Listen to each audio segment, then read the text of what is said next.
Hey everyone, and welcome back to Thesaurus Thrive, the place where we help you build your English fluency one conversation at a time. That's right, Lily. I'm Ava, and I'm so excited for today's topic because it's something we all do every single day. Absolutely, Ava. Today we're diving deep into talking about your daily routine in English. Ever felt a bit stuck when someone asks, "So, what did you do today?" Or, "What's your typical day like?" Oh, totally. It's such a common question, and it feels like it should be easy, right? But sometimes you just can't find the right words, or you start thinking too much about grammar. Exactly. Our goal today is to give you all the tools, phrases, and confidence you need to describe your day naturally, without hesitation. We'll break it down from morning to night with lots of examples and chances to practice. So by the end of this episode, you'll be able to tell anyone about your morning rituals, your work or study schedule, your evening plans, and everything in between, all in clear, natural English. It's going to be super practical. Let's kick things off with the start of the day, the morning. This is where most routines begin, right? Ava, what's a good way to start when talking about waking up? The simplest and most direct way is I wake up at, and then you state the time. For instance, I wake up at 7 a.m. It's straightforward. Everyone understands it. Perfect. And you can add usually or normally if it's not a fixed time every single day. So, I usually wake up around 7:30. This makes it sound a bit more flexible and natural. Yes, around is a great word there. So I usually wake up around 7:30. What about if you use an alarm, Lily? Ah, yes, the alarm. You could say my alarm goes off at 7 a.m. or I set my alarm for 6 o'clock. And let's be real, a lot of us hit the snooze button a few times before actually getting up. Oh, absolutely. Hitting the snooze button is a classic. Or if you're a morning person, you might say, I get up right away. That's quite admirable. It is. After waking up, the next step is usually getting out of bed. The phrase, I get out of bed, is simple and clear. You could also say, I hop out of bed if you're feeling energetic, or I slowly get out of bed if you're not. Those are great variations. And then, what's the first thing many people do? I check my phone. It's almost a reflex for some, isn't it? Scrolling through social media or checking emails. It definitely is. For others, it might be more physical, like I stretch for a few minutes, or I open the curtains to let in the light. Little details like these make your routine sound more personal. And for personal hygiene, we have some very common phrases. I go to the bathroom, I brush my teeth, I wash my face. These are fundamental and really important to know. Yes, and don't forget, I take a shower or I take a bath. You can even add how long. I take a quick shower or I take a long bath to relax. After that, it's I get dressed. You might say, I pick out my clothes for the day, or I put on my uniform if you have one. Simple, right? Super simple. Now, let's talk about breakfast. The most important meal of the day, they say. How do we talk about that, Ava? You can say, I make breakfast or I have breakfast. To specify what you eat, just add it. I have coffee and toast, I eat cereal, or I make eggs and bacon. It's very direct. And if you're in a hurry, you might say, I grab a quick bite, or I skip breakfast if you don't eat anything at all. No judgment here. We all have those mornings. True. So a typical morning summary could be, I wake up at 6:30 a.m., hit the snooze button once, then I get out of bed, I brush my teeth, take a quick shower, and get dressed. After that, I usually have a quick cup of coffee and some toast for breakfast. That's a fantastic example, Ava. See how seamlessly those phrases flow together? Now, let's move into the middle of the day routine, which often involves work or study. All right, so after breakfast, it's usually time to leave the house for many people. You can say, I leave home at, and the time, like I leave home at 8 a.m. And how do you get there? I commute to work by bus, I drive to school, I walk to the office, or I take the train. Don't forget to mention your mode of transport. Good point. And if you work from home, you can simply say, I start my workday from home, or I head to my home office. It's different for everyone now, you know? That's right. Once you arrive, you start work or start classes.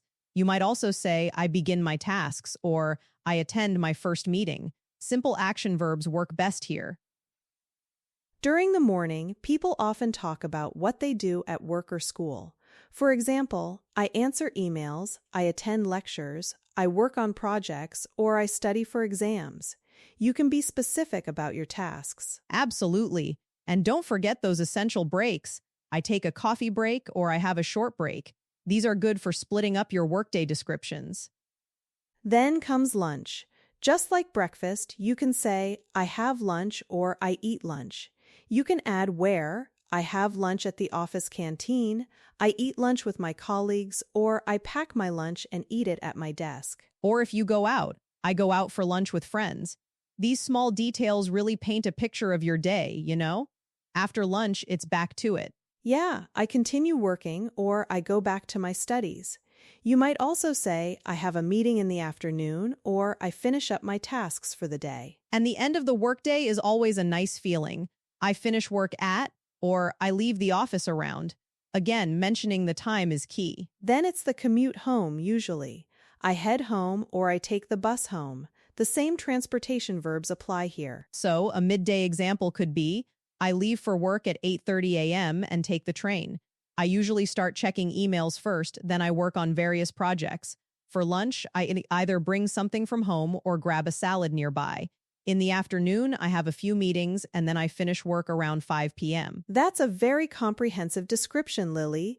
It's so helpful to see how all those simple phrases fit together. Now, let's talk about the evening and winding down, because that's just as important for a complete routine. Totally. When you get home, you might say, I get home around, or I arrive home. Then, what's often the first thing people do, Ava? For many, it's I change into comfortable clothes, or I relax for a bit. Some might say, I check the mail, or I play with my pets. Good point. And then there are household chores, right? I do some chores or I clean the house. You could specify, I do the laundry, I wash the dishes, or I tidy up the living room. Yes, those are essential. Many people also exercise or go to the gym. Others go for a walk or go for a run. Physical activity is a big part of many routines. Definitely. And hobbies. I pursue my hobbies or I spend time on my hobbies. This could be I read a book, I watch TV, I listen to music, I play video games, or I learn a new language like English. That's a great one. And then it's dinner time. Similar to breakfast and lunch, I make dinner or I have dinner. You can say I cook a meal or I order takeout if you're not cooking. And of course, I eat dinner with my family or I have dinner alone. Sharing meals is a big part of social life for many. After dinner, what usually happens? A common phrase is, I wash the dishes or I load the dishwasher. Then, people often relax on the couch, watch a movie, or spend time with family. As the evening winds down, it's time to prepare for bed. I get ready for bed is a perfect phrase. This includes things like I brush my teeth again, I wash my face, or I put on my pajamas. And finally, I go to bed or I fall asleep. You can specify the time. I go to bed around 10:30 p.m. You might even say, I read in bed for a bit before falling asleep. Wonderful. So, an evening summary might sound like, after work, I get home around 5:30 p.m., I change into comfy clothes and then make dinner. We usually eat around 7 p.m. After dinner, I wash the dishes, and then my family and I watch a TV show together. Around 10 p.m., I get ready for bed, read a chapter of a book, and then I go to sleep. That's a really good, detailed example, Lily. Listeners, you can see how you can combine all these simple phrases to create a full picture of your day. It's not about using fancy words, but about using the right, everyday words confidently. Exactly. And remember, your routine is unique, so personalize these phrases. Don't be afraid to describe your specific activities. That's what makes it natural. Now, let's move into our practice section. This is your chance to speak aloud. We'll give you a sentence, and we want you to repeat it clearly and confidently. Ready? First one, I wake up at 7 a.m. every weekday. Repeat after me. I wake up at 7 a.m. every weekday. Great. Next, I take a quick shower and then get dressed. Your turn. I take a quick shower and then get dressed. Good job. How about this one? I commute to work by subway. Say it aloud. I commute to work by subway. Fantastic. One more. After work, I usually go to the gym. Practice this. After work, I usually go to the gym. Excellent. And finally, I read a book before I go to sleep. Try it. I read a book before I go to sleep. Awesome job, everyone. The more you say these phrases aloud, the more natural they'll feel. Now, let's listen to a mini conversation between Ava and me describing a typical Saturday.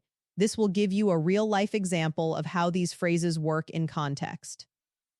Yeah, let's do it. So, Lily, what's your typical Saturday morning like? Oh, Saturdays are my favorite. I usually wake up a bit later, around 8:30 a.m. without an alarm. The first thing I do is make a big cup of coffee. Then I sit on my balcony and listen to a podcast for about an hour. It's my quiet time before the day really starts. That sounds lovely, very relaxing. What about after your podcast and coffee? After that, I typically have a light breakfast, maybe some yogurt and fruit. Then I usually do some light tidying around the house, just to keep things organized. Around 10 a.m., I get dressed and head out. Where do you usually head out to? Well, often I'll go to the farmer's market to buy fresh produce for the week. It's a nice walk, and I enjoy seeing all the local vendors. Sometimes I meet a friend there for a quick chat. Nice. And then after the market, do you cook a big lunch? Not usually a big lunch, no. I often make something simple with the fresh ingredients I just bought. So I have lunch around 1 p.m. What about your Saturday afternoon, Ava? Anything exciting? For me, Saturdays are usually about getting active. After a slightly later start than my weekdays, I typically go for a long run in the park. I try to get at least an hour in. Then I come home, take a long shower, and sometimes I'll meet up with friends for a coffee. Yeah, that sounds like a great way to stay fit and social. What about your evening? In the evening, I often make a more elaborate dinner than during the week. I enjoy cooking, so I take my time. After dinner, I might watch a movie or read. I usually try to unwind and not do any work. I go to bed around 11 p.m., trying to get a good night's sleep. That's a very balanced day, Ava. I love that you take the time for yourself. For me, Saturday evenings usually involve cooking a nice meal with my partner. We might invite friends over or just have a cozy night in, watching a documentary or playing board games.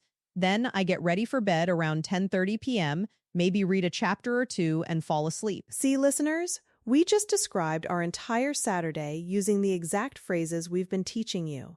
It's all about practice and making it your own. Exactly. Now, before we wrap up, we want to share a few practical tips to help you keep improving your English fluency, especially when talking about your daily routine. My first tip is keep a simple English journal of your day. You don't need to write long paragraphs. Just jot down 3-5 sentences about what you did that day. For example, I woke up early, I had coffee, I worked on my project, I went for a walk, I made dinner.